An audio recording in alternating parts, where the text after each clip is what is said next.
Hello everyone, మీకు కానీ మీ ఇంట్లో ఎవరికైనా సరే ఈ టైప్ ఆఫ్ సైన్ వాళ్ళ బాడీ మీద కనిపిస్తుంది అని అంటే వాళ్ళు రియల్ డేంజర్లో ఉన్నట్టు. ఎందుకో ఏంటో ఈ వీడియో చూసి తెలుసుకుందాం. ఈ డార్క్ థిక్ ప్యాచెస్ని అందరూ ఏంటంటే డర్ట్ అంటే మురికి అనుకుని వదిలేస్తూ ఉంటారు.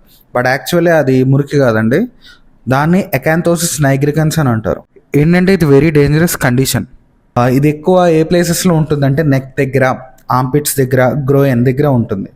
కొంతమందికి ఏంటంటే ఎక్సెసివ్గా ఉన్న వాళ్ళకి elbows, knees, knuckles, forehead ఈ ప్లేసెస్లో కూడా ఉంటుంది. ఇదేంటంటే డార్క్ బ్లాక్ కలర్ నుంచి బ్రౌన్ కలర్ వరకు ప్యాచెస్ లాగా కనిపిస్తూ ఉంటుంది మనకి. ఇది రావడానికి చాలా కారణాలు ఉంటాయండి. బట్ యాక్చువల్లీ ఏంటంటే ప్రెజెంట్ చిన్నపిల్లల్లో కూడా మనకి ఇది ఎక్కువ కనిపిస్తూ ఉంటుంది. దానికి కారణమే ఇన్సులిన్ రెసిస్టెన్స్. ఇన్సులిన్ రెసిస్టెన్స్ అంటే ఏంటి అని అంటే, ఫర్ అన్ ఎగ్జాంపుల్, ఇప్పుడు మీరు ఒక బౌల్ ఆఫ్ రైస్ తీసుకున్నారు, డైజెషన్ అయిపోయింది, తర్వాత ఇది బ్లడ్లో కలుస్తుంది. అప్పుడు ఆటోమేటిక్గా షుగర్ లెవెల్స్ అనేది స్పైక్ అవుతాయి, అంటే ఇంక్రీజ్ అవుతాయి.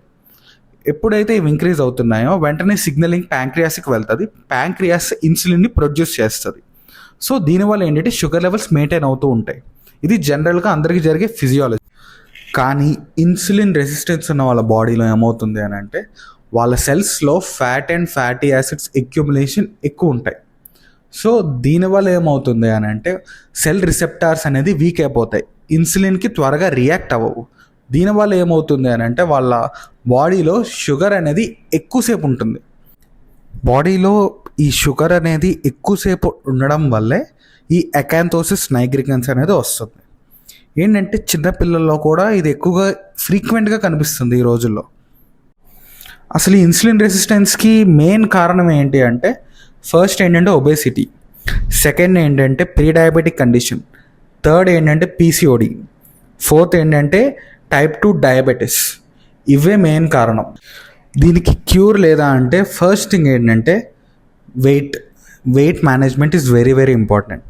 సెకండ్ ఏంటంటే ల్యాక్ ఆఫ్ ఫిజికల్ యాక్టివిటీ కానీ basic physical activity per day ఉంటే ఇది చాలా వరకు కంట్రోల్ అయిపోతుంది.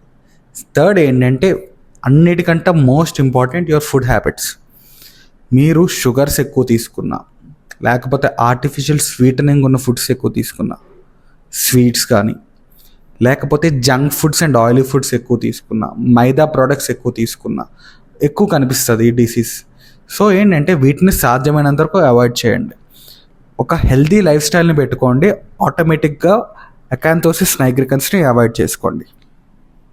సో దీన్ని బట్టి మీకు అర్థమై ఉంటుంది కదా ఈ బ్లాక్నెస్ అనేది ఎంత డేంజర్ అన్నది. సో కాబట్టి ఇది రాకుండా ఉండడానికి ప్రయత్నించండి. ఒకవేళ వస్తే నేను చెప్పినవి చేస్తే మీరు త్వరగా క్యూర్ అయ్యే ఛాన్సెస్ ఉంటుంది అండ్ హెల్తీగా ఉంటారు. Thank you.